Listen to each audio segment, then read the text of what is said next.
Bonjour les amis, aujourd'hui on va partir sur des explications concernant la psychologie des personnes qui ont un trouble de la personnalité narcissique avec emploi massif de mécanismes pervers aka les personnes au comportement pervers narcissique. Je vais vous expliquer dans cette vidéo pour quelles raisons ils manipulent, mentent, portent un masque en permanence et détruisent les autres personnes psychologiquement. Quelles sont leurs motivations, leurs pulsions, les rouages de leur psychologie qui les poussent à agir comme ça.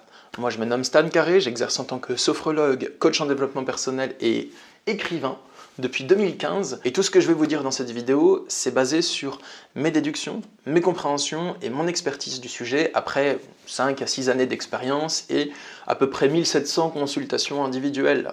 Donc c'est parti les amis, rentrons dans le vif du sujet.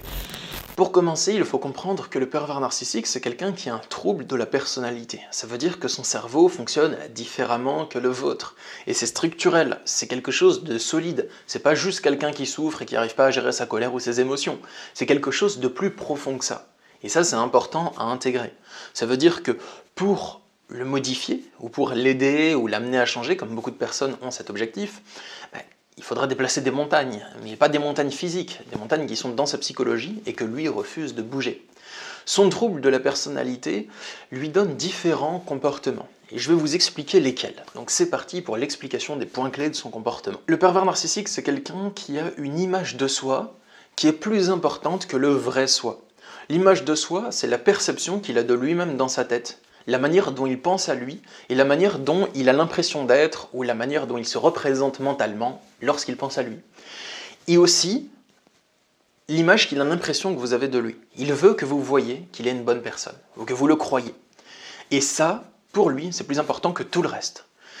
Et le problème, c'est qu'il a aussi des pulsions sadiques. Donc ça veut dire qu'il y a une partie de lui qui veut punir, sanctionner, faire souffrir. Soit c'est juste pour se venger, parce qu'il estime avoir subi un tort ou un préjudice, et il veut faire mal à l'autre dans le but d'exercer une forme de vengeance, ou bien il a juste envie de faire du mal à l'autre, et il en tire une jouissance et une satisfaction. Donc attention les amis, je ne suis pas en train de juger la personne et de dire qu'il est mauvais, c'est juste quelque chose qu'on peut constater. Il y en a beaucoup d'entre vous, probablement, qui se sont déjà disputés gravement avec le pervers narcissique, il ou elle, peu importe, et vous avez vu cette personne sourire, ou rigoler, ou avoir un rictus pendant la dispute.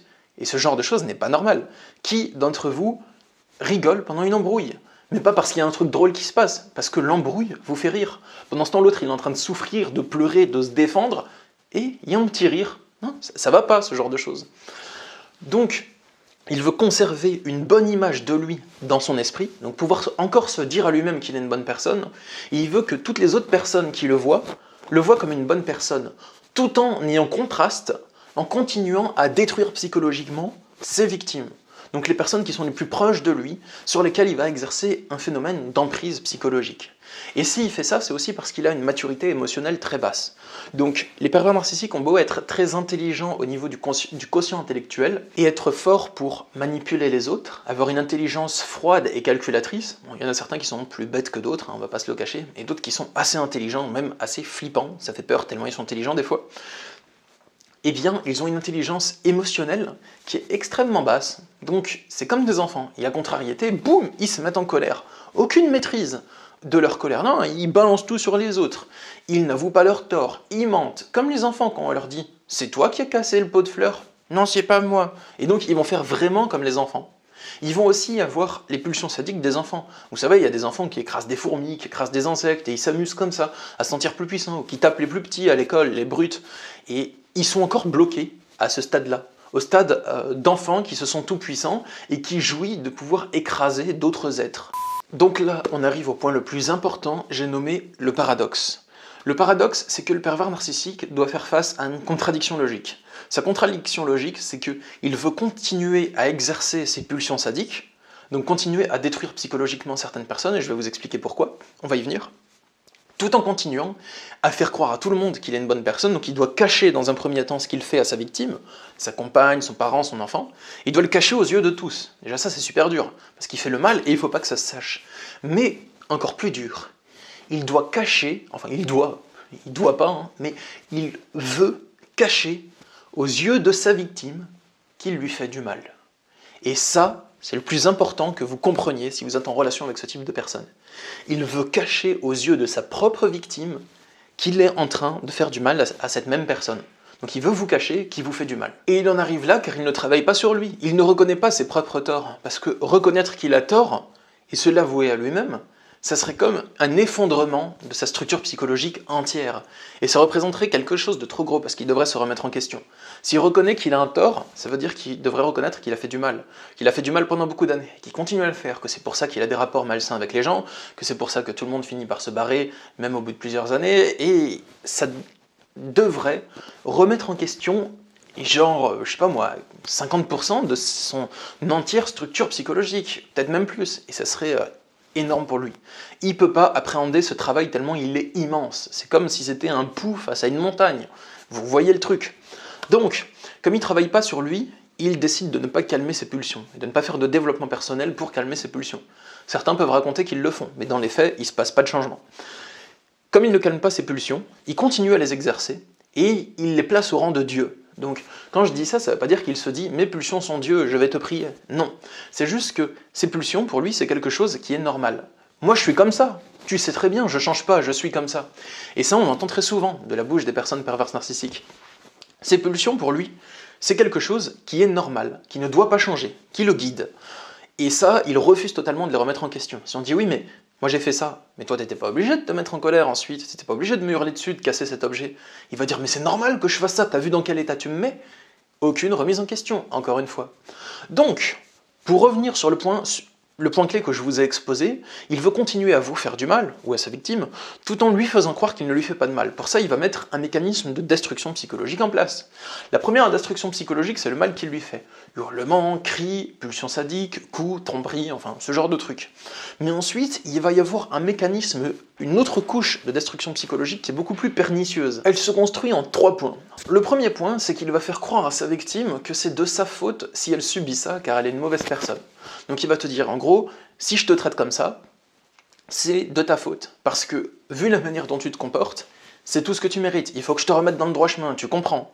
Et il va se comporter comme ça. Donc vous, si vous subissez, vous allez croire qu'il a raison, c'est de votre faute qu'il vous traite comme ça. Donc ce n'est pas lui qui vous fait du mal.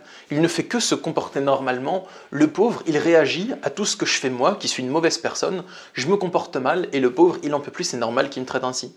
Donc au lieu de vous dire qu'il a tort et de chercher à le remettre en question, vous allez chercher à vous remettre en question vous-même et à vous modifier vous pour qu'il arrête de vous traiter comme ça. Mais comme il continue, vous continuez à vous remettre en question, il continue à vous dire que c'est de votre faute et que vous devez encore plus vous remettre en question, ça explose. Deuxièmement, et ça c'est encore plus pernicieux, il va vous faire croire que vous ne subissez rien.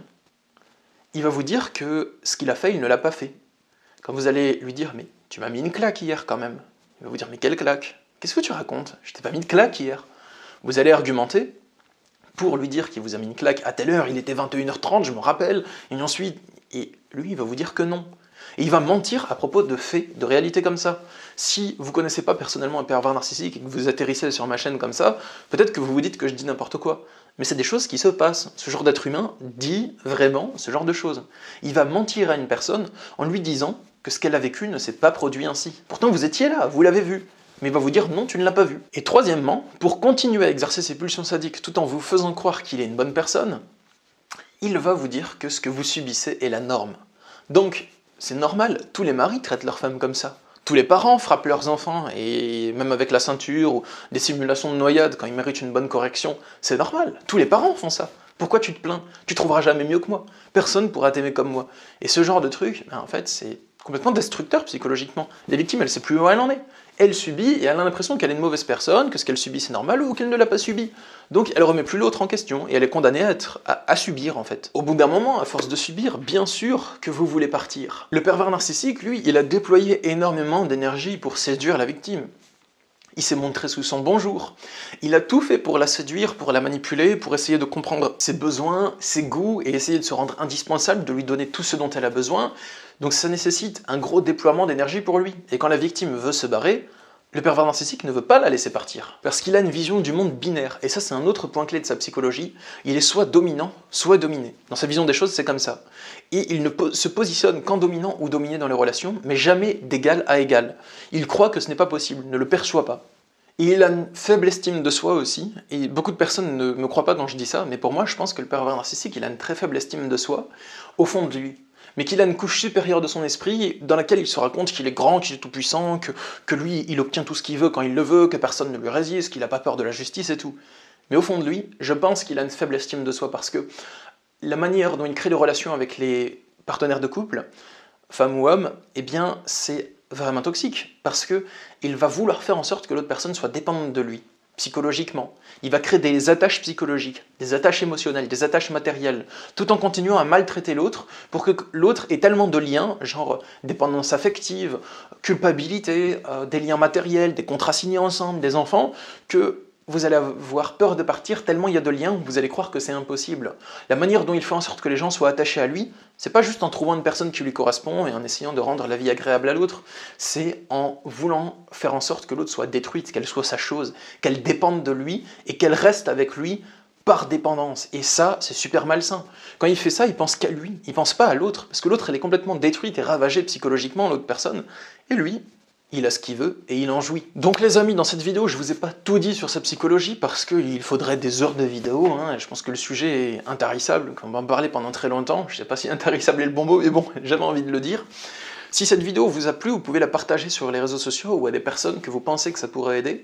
Vous pouvez aussi vous abonner à ma chaîne en cliquant sur la petite cloche pour être notifié des prochaines vidéos qui viendront sur la relation d'emprise, sur la manipulation, la contre-manipulation, tout ça. Et si vous souhaitez aller plus loin, sachez que je propose des accompagnements de coaching individuels, des consultations individuelles, même en one-shot. Il y a le lien dans la description pour me contacter. Les consultations, c'est des rendez-vous qui se font par Skype, Messenger ou téléphone, et mon but, c'est de vous aider justement à dépasser des problématiques, que ce soit liées aux relations toxiques, mais aussi à votre développement personnel ou des difficultés à prendre des décisions dans votre vie. Vous êtes le ou la bienvenue. Il y a le lien sous la vidéo pour les détails, ou pour me contacter, ou pour réserver. Bref. Je vous dis à bientôt pour de prochaines vidéos. Force à vous, et prenez soin de vous surtout. Au revoir.